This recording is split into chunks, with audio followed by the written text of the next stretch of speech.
Stephen, I've interviewed you hundreds of times, pre-match, post-match, home and abroad, but this is probably one of the strangest interviews we've ever done. Yeah, the dilemma whether we do an interview at all in the current circumstances, so much tragedy and at the moment. But people do need something to look forward to in a sporting context, and there is a lot to look forward to in the autumn. Certainly. Well, what are you looking forward to the most? Yeah, no, it's a very, very proud honour for me to manage the Irish international team. It's a huge privilege, and to me it's the ultimate honour. At 26, when you took over at Longford Town, you were the youngest manager in Europe. Do you think in some senses you've been waiting for this moment to arrive all your life?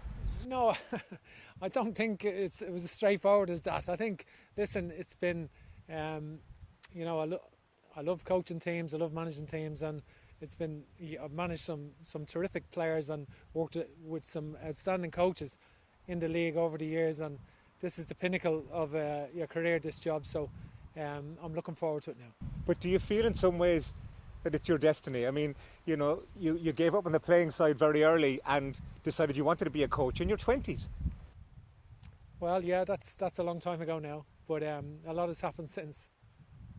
Yeah, well, what's happened very recently is, because of COVID-19, the playoffs being put back to we don't even know when, and the FAI had to make a decision. So you've come into this job a little earlier. How do you feel about that? Yeah, it is very unfortunate for Mick McCarthy as manager that the playoffs were cancelled in March and cancelled in June. I'm sympathetic towards that. I think it's unusual now, because now the speculation is that they're not in September. They could be, no date's been fixed. They could be in November, October, November. So we'll have to wait and see and prepare accordingly. Does that work to your advantage in a way, though? Perhaps you may have possibly 6 games under your belt as Ireland manager before the playoff against Slovakia. Regardless, I'm ready. If it's the first game, I'm ready. I'll make sure the team are ready. And I think if it's in October and we've got 5 games to prepare, all the better. That's a better scenario. But regardless, it's a good opportunity. I think we've not qualified for 3 of the last 4 tournaments, and I think the semi-final against Slovakia are a very good team, but certainly it's one we're capable of winning, and so that has to be the objective. I think when you look at the autumn, you've got 9 internationals. You've got the Nations Leagues with Finland, Bulgaria and Wales home and away. You've got the playoff against Slovakia and a possible final, and you've got the World Cup qualifiers in March. So it's an unprecedented year, really.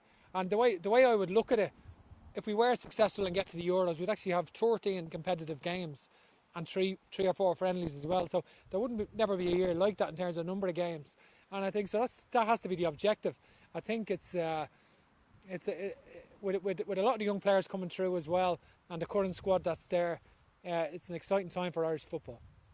You've named your coaching staff, but the position of Robbie Keane remains unclear. He's still contracted to the FAI. Are you concerned that might have an effect on how your tenure is perceived at the very beginning? No, I don't really. I think. Listen, I have the absolute height of respect for Robbie Keane. I know he's got on fine with Robbie. I think he's been our greatest ever goal scorer, and I think it was just that I wanted my own backroom team. Simple as that. I think Keith is my assistant, Keith Andrews, and we've worked together for the last 15 months with the under-21s, and we've got a tremendous rapport, get on very well. And for me, I'm into clearly defined roles as a manager, as a management team. I don't like crossover roles, clearly defined. And Damien Duff, the job he's done at Celtic, first of all, Keith Andrews is with the under-16s, under-17s, under-18s with the coaching the international team, and under-21s with me. Damien Duff was with the under-15s international team, coaching with Shamrock Rovers, coaching, and with Celtic with under-23s and with the senior team over the last year. So the job Damien has done at Celtic over the last year, I've done nothing but good reports. I was on, and Damien done. Damien, Keith, Robbie, all the lads did their pro licence this year. I was an occasional observer on the course, and I got to see Damien work, and he'll be a terrific addition. Do you hope there can be some sort of a role for Robbie in the wider association, though? Listen, Robbie Keane's had a brilliant career, and I think he has a great future. He's assistant manager of Middlesbrough. He has a great future as well in football. Is there a particular type of footballer you like to have in your team? I've often seen in teams you've managed the likes of Paddy McCourt or Niall McGinn or Killian Brennan or Richie Towell or Darryl Horgan. They're all a particular flair type of player. Are you hoping to get that to the senior national team? Well, I think we'll have a very definite way of playing. Listen, life is short. You only get one chance at this, and I won't have any fear coming into this. And I want my team to play completely without fear. I think that when I look at the squad and look at other international squads around Europe, and when you analyse it, I sat down with our analysts and we wrote down all of the back fours in Europe and where we compare ours at the moment. And when I looked at the game against Denmark and I seen Matt Doherty, Shane Duffy, John Egan and Enda Stevens playing, to me they're in the top 10 back fours in Europe. Like, to me that's a definite opinion, and I challenge people to actually challenge me otherwise on that. I think they're definitely in the top 10 back fours in Europe, with Seamus Coleman, who didn't play that game. He's played in all the other games, and also Kieran Clark came in and played that game at half time. So that's 6. There's a great platform there, and other players backing that up. There's a great platform there. We've got to get the rest right, the shape of the team. I've different views on the shape of the team and how how tactically we'll approach it. But we've got a great platform. That's the hardest thing to get right sometimes, get your back four right. And we've got a very, very good back four. And Darren Randolph's been very consistent in goal as well, Since Martin O'Neill gave him his debut, when he wasn't established, he's come in and he's been very, very consistent. At the other end of the field where you win matches, ultimately, you've said in the past that it's important to dispel the current train of thought that it's in the DNA of Irish players to play a more direct style. Would you like to get away from that? Yeah, I think really, to be honest, I haven't got to this job because the number of trophies I've won. It's not a trophy count in the league. I think it's based on the style of play. With Dundalk, if we won away in Hajduk Split or won, we Bate Borisov or Maccabi Tel Aviv, or went to Warsaw and Alkmaar and got results, or with Zenit St. Petersburg toe to toe. I think it's the way we played in those games. I think that's why I was appointed over a year ago, 15 months ago. I think that fundamentally that's why I was appointed. And I think with the under-21s, we were 4th seeds and we're top of the group now with Italy, Sweden and Iceland. A tough group. They've played Brazil, Mexico twice, the Mexico Olympic team twice. So it's been a great learning experience for me, and over the international football over the last 15 months, and I've definitely benefited from that. A bit like Dundalk in Europe, though, for the Republic of Ireland, you're going to have to perform above your seeding. We're probably going to be 3rd or 4th seeds in most cases, and you're going to have to perform better to qualify. Listen, I believe in the talent we have. I think we've got a good squad, very good squad. I think there's other players.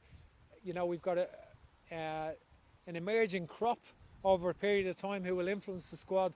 But I think we've got a lot of talent in a lot of talented Irish players, and it's my job to get them to fulfil their potential, to get players to absolutely try and achieve the full array of their talent.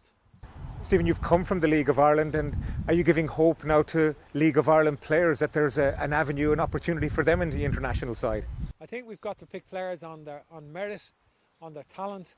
It's always better if the Irish teams are playing on the European stage, and I think it's we'll look far and wide and pick based on what I think will make up the best team. They say people learn more from their disappointments, perhaps than their failures. What have you learned from the rare occasions in your career when you have failed or been disappointed? Make no mistake, I've had setbacks, and you definitely learn more from your setback than from your successes. But I think that's part of life. That's certainly part of life. It's often said that you learn more from your disappointments or your failures in life. And what do you think you've learned from the times in life that you have been disappointed in football? To me, this is not a stepping stone. This is it. This is the ultimate job. This is what, this is a job you would dream of. And this is a tremendous opportunity. Irish fans have got tremendous support, and I think they want to look forward to coming to the Aviva and seeing a team really pass the ball, open up, and really entertain them. And that's what my job as manager. I feel that's part of your remit. That to get players to fulfil their potential, that people look forward to coming, that there's a real team that we can go and try and dominate games. Your first game could be away from home, could be in Finland, if we ever get back to playing football at all, of course, and hopefully we will soon. But how are you going to feel when the national anthem is played and you're leading your country? Yeah, and not just me, the whole team, everyone is very proud, and that's part of being Irish and being an Irishman. We all, our country is very important to us, particularly at a time like this. You see how important. How all the Irish abroad now are looking in at Ireland and wondering about the situation at home. And that's part of our nationality. And that's, of course, we're very, very proud. Stephen, this is probably the most high-profile job in the country, certainly the most high-profile sports job. Have you thought about the impact it's going to have on your life and on your family's life? Listen, we're going to enjoy it. We're in a situation, we have a situation where what an opportunity, and we're going to absolutely enjoy it. We're going to enjoy our football, enjoy the training, enjoy managing and coaching this team. The whole team will, and we look forward to it. Only Owen Hand and Brian Kerr lived at home while managing Ireland in the recent past, and it proved difficult for them at some stage. You live in a lovely place. Do you hope you can still do your normal Stephen Kenny things? Listen, I'm not a celebrity. I'm just a football coach, and I think that's all I want to be. And just looking forward to working with the players. We've got a great group of players. I'm honoured to work with them. It's my job to unlock the potential of the whole team, and I intend to do that. Wish you the very best of luck, Stephen. Thank you, Tom.